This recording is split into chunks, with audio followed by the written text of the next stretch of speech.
My name is Tristan Scremin, and I've been part of the Painted Brain Speakers Bureau since about 2012. Since that time, I've told my story probably 50 or 60 times, and I've spoken to public defenders, judges, schools, universities, and various community groups. The Painted Brain Speakers Bureau has been around for about a decade. It's been around almost since the very beginning of Painted Brain.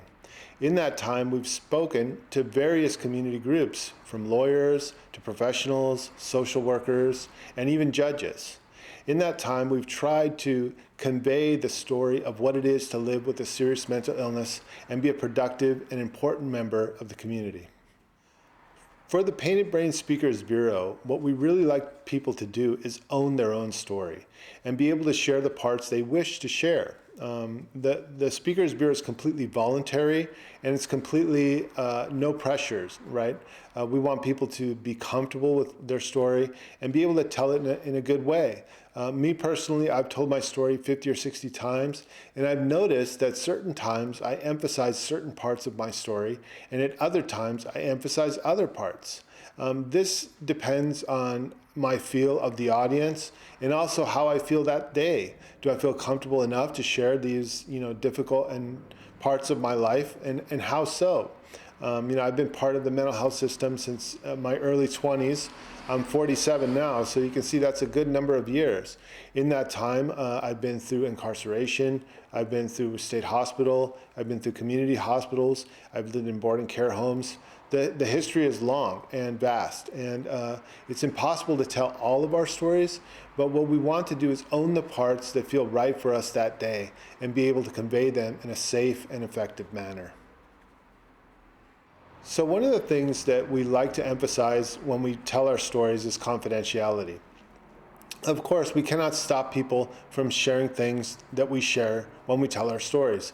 But in the very beginning of every Painted Brain Speakers Bureau, we ask the audience to buy in. We tell them we're going to share things that are personal and powerful to us, and we ask that you not share them. Some people, like myself, I say you can share my story as long as it helps another person. But if you are going to share my story, don't say like, oh, this crazy guy came in and told this unbelievable story.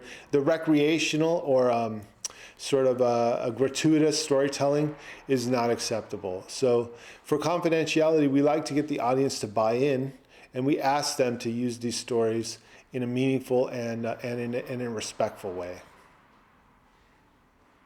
Some basic tips for telling your story are: you want to think about the tone of your voice, you want to think about the volume of your speech, and you want to think about your audience. Those are the basics, right?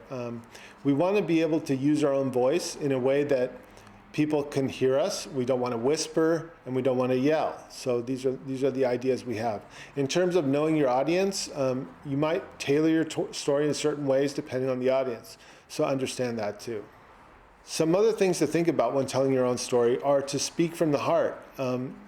More important than anything else is for you to be comfortable and develop your own voice. And the only way this can happen is through practice. Practice hours before your first public speaking event, and you'll be much better equipped. And be comfortable with your voice. Be able to speak from your own experience. For other groups wishing to develop their own speakers bureau, I recommend that you form a group. It's hard to develop your skills alone, but if you are a group of even 3 or 4 people, I suggest that you develop a meeting, a regular meeting time, 2 or 3 times a month, have each person tell their own story, develop that safe environment, practice, listen. You might even record yourself using some kind of camera or recording device and listen to yourself speaking afterwards. You'll get a good sense of what you sound like and what your voice tone is, how fast you speak. These things are really good to reflect upon. And when you develop that relationship with that small group of people and develop that trust, give each other feedback. And in this way, you can, I would suggest you practice 10 or 12 times before you speak publicly. It's a really good practice. And you can form a group. That's the best way. It's very difficult to do it alone, but we together as a group can do it. And I suggest you do do those things if you're going to develop a Speakers Bureau program of your own. In closing, what I would say about a Speakers Bureau is it's going to be a lot of fun. Telling your own story is very healing for yourself, and it can also heal the community. It can give other people hope and insight that they didn't have, and it can help you deal with whatever it is you're going through when you tell your story. So I would say in closing, it's going to be fun, and it's going to be a journey, an adventure, and I hope to see you along this journey somewhere in the future.